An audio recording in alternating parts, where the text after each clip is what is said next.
All right, so let's talk about Nick Smith Jr. for a second.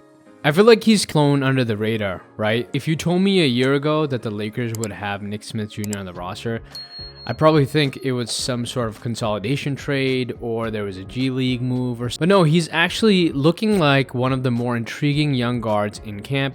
He's fresh off a two-way deal after getting waived by Charlotte. Flashback to high school, this dude was that guy. He was McDonald's All-American, a top 5 prospect. People were saying he could go lottery easy.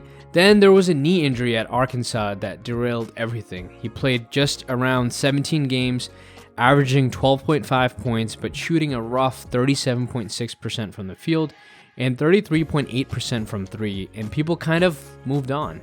But it does get interesting because there are flashes and there is true raw potential to tap into.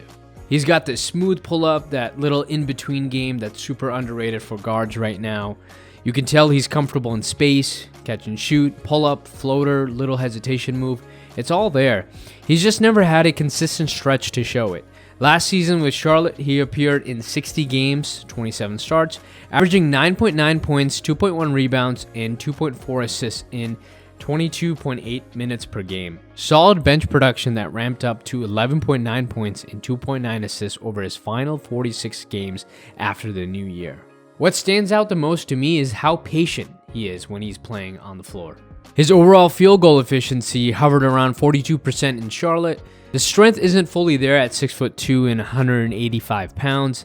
And defensively, he's honestly not going to lock up anybody, but he does average around 0.7 steals per game. You see moments where he moves his feet well, gets a deflection, then others where he just loses his man. So it's clear, this is a development project. He's still learning. But in his Lakers preseason debut Sunday against Golden State, he dropped 9 points on 3 of 8 shooting with 2 assists and a block. Efficient enough in limited minutes to turn heads, especially when you look at the Lakers' backcourt right now. Aside from Luka Doncic, Austin Reaves, and maybe Gabe Vincent, there are some minutes there that Nick Smith Jr. can tap into. So, as I was saying, where does he fit on the Lakers?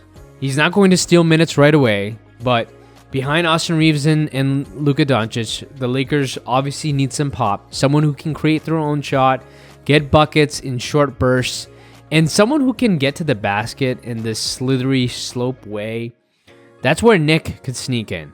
If he starts hitting threes, plays under control, and competes defensively, JJ's gonna have to give him a real look, especially on this two-way deal with South Bay. Here's the bigger picture.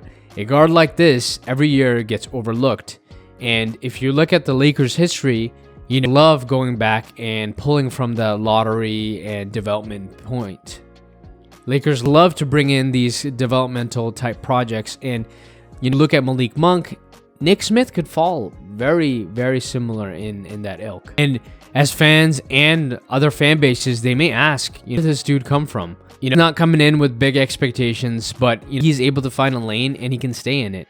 And if Nick locks in, he might carve that out. Not only with the Lakers, but just overall in the NBA. Nick Smith Jr. is not a star. He's not going to be this role player that we expect from. But there is some promise there. There's potential. There's skills that are transferable, that are viable for this team. And some punch that would be able to bring from a bench standpoint, second unit standpoint, that the Lakers would desperately need in this upcoming season. The good thing is he's confident, he's working, and honestly, every team needs a wild card like that. You never know, with injuries picking up, with other unforeseen factors that may come up, you never know if Nick gets the call. All right, Rings and Things fam, that's my quick take on Nick Smith Jr. It's obviously super early to make any sort of judgment call or any sort of assumptions on his performance, but so far so good. I like what I'm seeing out of him from camp and the reports that are there, as well as the quick, short stints in preseason play. But hopefully we see him play with the big dog soon and see what he can actually do out there. I love all your thoughts, guys. What do you all think? Can he snag actual real minutes, or is this just another Summer League, G League situation? Drop your thoughts below, and if you're new here, welcome to Rings and Things, where banners aren't optional, they're tradition.